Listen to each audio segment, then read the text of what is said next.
ಸೌರಮಂಡಲ ಅಥವಾ ಇಡೀ ಬ್ರಹ್ಮಾಂಡದಲ್ಲಿ ಜೀವರಾಶಿಗಳಿಗೆ ಪೂರಕವಾದ ವಾತಾವರಣ ಸದ್ಯಕ್ಕೆ ಭೂಮಿಯನ್ನ ಬಿಟ್ಟರೆ ಬೇರೆಲ್ಲೂ ಇಲ್ಲ. ಕೇವಲ ಭೂಮಿಯನ್ನ ಹೋಲುವಂತ ಗ್ರಹ ಸಿಕ್ಕಿದೆ ಅಂತ ಹೇಳಲಾಗ್ತಿದೆ, ಆದ್ರೆ ಭೂಮಿಯ ರೀತಿ ವಾತಾವರಣ ಇದೆ ಅಂತ ಎಲ್ಲೂ ಖಚಿತವಾಗಿ ಹೇಳಕ್ಕಾಗ್ತಿಲ್ಲ. ನಮ್ಮ ಭೂಮಿಯ ಮೇಲೆ ಒಬ್ಬ ಮನುಷ್ಯ ಆರೋಗ್ಯಕರವಾಗಿದ್ರೆ ಆಯುಷ್ಯ ಮುಗಿಯುವಷ್ಟು ದಿನ ಜೀವಿಸ್ತಾರೆ. ಆದ್ರೆ ಸೌರಮಂಡಲದ ಬೇರೆ ಗ್ರಹಗಳ ಮೇಲೆ ಎಷ್ಟು ಸಮಯ ಬದುಕ್ತಾನೆ ಅನ್ನೋದನ್ನ ನೋಡೋಣ ಬನ್ನಿ. ವಿಡಿಯೋ ಇಷ್ಟ ಆದ್ರೆ ಲೈಕ್ ಮಾಡಿ, ಹಾಗೆ ಸಬ್ಸ್ಕ್ರೈಬ್ ಮಾಡಿ. ವಿಡಿಯೋನ ಪೂರ್ತಿ ನೋಡಿ, ತುಂಬಾ ಆಸಕ್ತಿದಾಯಕವಾಗಿದೆ. ಸೌರಮಂಡಲದ ಮೊದಲ ಗ್ರಹ ಹಾಗೂ ಸೂರ್ಯನಿಗೆ ಬಹಳ ಹತ್ತಿರವಾದ ಗ್ರಹ ಬುಧ. ಹೀಗಾಗಿ ಸೂರ್ಯನ ಎದುರು ಭಾಗ ಅಂದ್ರೆ ಹಗಲಿನ ಸಮಯದಲ್ಲಿ ಗ್ರಹದ ಶಾಖ 430 ಡಿಗ್ರಿ ಸೆಲ್ಸಿಯಸ್ ನಷ್ಟು ಏರುತ್ತೆ. ಆದ್ರೆ ಸೂರ್ಯನ ಉಷ್ಣಾಂಶ ಹಿಡಿದಿಟ್ಟುಕೊಳ್ಳುವಷ್ಟು ಯಾವುದೇ ದಟ್ಟವಾದ ವಾತಾವರಣ ಇಲ್ಲ. ಹೀಗಾಗಿ ಗ್ರಹದ ಇನ್ನೊಂದು ಭಾಗ ಅಂದ್ರೆ ರಾತ್ರಿಯ ಸಮಯದಲ್ಲಿ -180 ಡಿಗ್ರಿ ಸೆಲ್ಸಿಯಸ್ ನಷ್ಟು ತೀವ್ರಕರವಾದ ಶೀತ ವಾತಾವರಣಕ್ಕೆ ಕುಸಿಯುತ್ತೆ.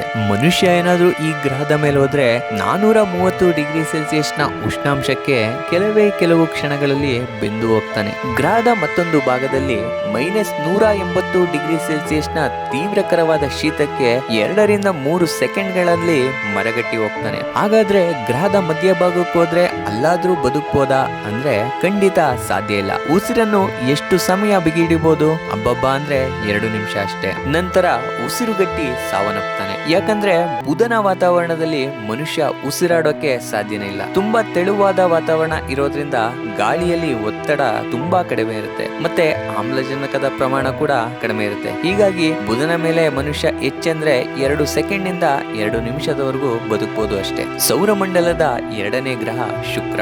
ಬುಧ ಸೂರ್ಯನಿಗೆ ಹತ್ರ ಇರಬಹುದು, ಆದ್ರೆ ಸೌರಮಂಡಲದಲ್ಲೇ ಅತಿ ಬಿಸಿಯಾದ ಗ್ರಹ ಅನ್ನೋ ಹೆಗ್ಗಳಿಕೆ ಶುಕ್ರನಿಗೆ ಸಲ್ಲುತ್ತೆ. ಯಾಕಂದ್ರೆ ಗ್ರಹದ ಉಷ್ಣಾಂಶ ಸುಮಾರು 460 ಡಿಗ್ರಿ ಸೆಲ್ಸಿಯಸ್ ಗಿಂತನೂ ಹೆಚ್ಚಿರುತ್ತೆ.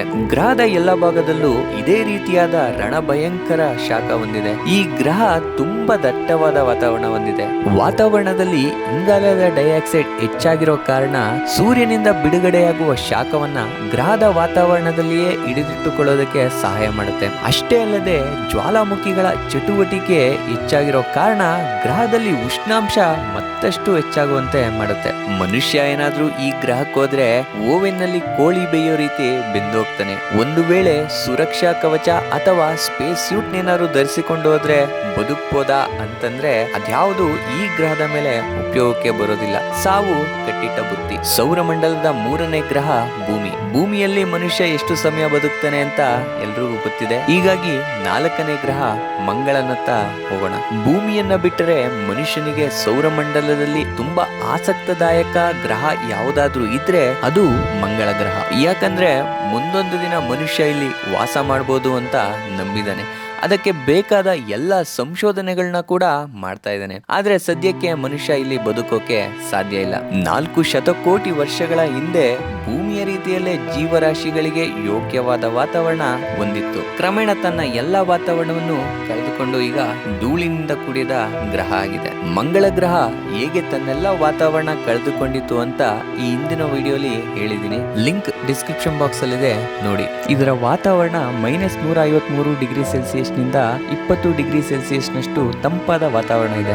ಗ್ರಹ ಬಹಳ ದುರ್ಬಲವಾದ ಗುರುತ್ವಾಕರ್ಷಣ ಬಲ ಹೊಂದಿದೆ. ಅಂದ್ರೆ ಭೂಮಿಯ ಕೇವಲ 38ರಷ್ಟು ಗುರುತ್ವ ಬಲ ಹೊಂದಿದೆ. ಉದಾಹರಣೆಗೆ ಭೂಮಿಯಲ್ಲಿ 100 ಕೆಜಿ ತೂಗಿದರೆ ಮಂಗಳನಲ್ಲಿ ಕೇವಲ 38 ಕೆಜಿ ತೂಗುತ್ತೆ. ಮನುಷ್ಯ ಏನಾದ್ರೂ ಇಲ್ಲಿಗೆ ಹೋದ್ರೆ ಕೇವಲ 2 ನಿಮಿಷದಲ್ಲಿ ಸಾವನ್ನಪ್ತಾನೆ. ತೆಳುವಾದ ವಾತಾವರಣ ದೇಹದಲ್ಲಿನ ದ್ರವಗಳು ಆವಿಯಾಗುವಂತೆ ಮಾಡುತ್ತೆ, ಹಾಗೂ ಉಸಿರಾಡೋಕೆ ಆಮ್ಲಜನಕ ಕೂಡ ಇರೋದಿಲ್ಲ. ಹೀಗಾಗಿ 2 ನಿಮಿಷದೊಳಗಡೆ ಸಾವನ್ನಪ್ತಾನೆ. ಒಂದು ಸಮಾಧಾನಕರ ಸಂಗತಿ ಏನಂದ್ರೆ ಬುಧ ಹಾಗೂ ಶುಕ್ರನಲ್ಲಿ ಎಂತಹ ಸುರಕ್ಷಾ ಕವಚ ಹಾಕೊಂಡೋದ್ರೂ ಬದುಕೋಕೆ ಸಾಧ್ಯ ಆಗ್ತಿರ್ಲಿಲ್ಲ. ಆದ್ರೆ ಮಂಗಳನಲ್ಲಿ ಸುರಕ್ಷಾ ಕವಚ ಅಥವಾ ಸ್ಪೇಸ್ ಸ್ಯೂಟ್ ಹಾಕೊಂಡು ಬದುಕಬಹುದು. ಹೀಗಾಗಿ ಮುಂಬರುವ ವರ್ಷಗಳಲ್ಲಿ ಮನುಷ್ಯ ಇಲ್ಲಿಗೆ ಲಗ್ಗೆ ಇಡೋದ್ರಲ್ಲಿ ಅನುಮಾನನೇ ಇಲ್ಲ. ಇನ್ನು 5ನೇ ಗ್ರಹ ಗುರು.